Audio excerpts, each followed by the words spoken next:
nin 99 jir ah oo waliba hawlgab ka noqday ciidamada oo in ku dhow 13 milyan oo dollar u ururiyay hay'adda caafimaadka Britain ee NHS isagoo aan ka bixin gurigiisa Captain Tom Moore qorshihiisu wuxuu ahaa inuu ururiyo 15,000 oo dollar oo kaliya isagoo beerta gurigiisa dhex lugeynaya ka hor intaanu 100 jir noqon bisha April laakiin markii warka 13 warkaas uu gaadhay dadka kale oo la sheergareeyay la arkay waxa dad badan ku tabarucay lacag wariyaha BBC-da David Silito ayaa la kulmay.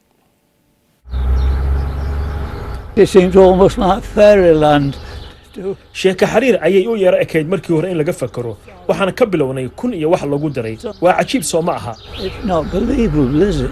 waa Captain Tom Moore waxa uu ka qayb galay dagaalkii labaad ee adduunka waxa uuna iminka doonayaa inuu gacan iyo taageero u fidiyo dhaqaatiirta iyo kalkaalisayaasha caafimaadka Britain. qoyskiisa ayuu ballan kula galay inuu socod 100 jira ah ku galo beerta gurigiisa iyaguna ay maal geliyaan.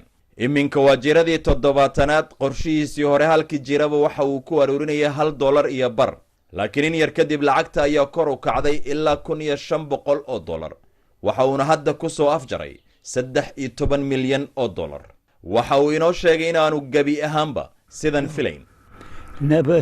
Never imagine. maya gabi ahaanba ma ahayn waxaan filaynay iyo wax u dhow laakiin aad ayaan ugu faraxsanahay waxaan rajaynayaa inay sii socoto maxaa yeelay adeegyadii aan ka helay dhammaan dhaqaatiirta iyo kalkaaliyaasha caafimaadku waxay ahaayeen kuwa aad u wanaagsan waa dad aad u wanaagsan hagaag aad ayaan kaaga mahadcelinayaa inaad sidaa tiraa.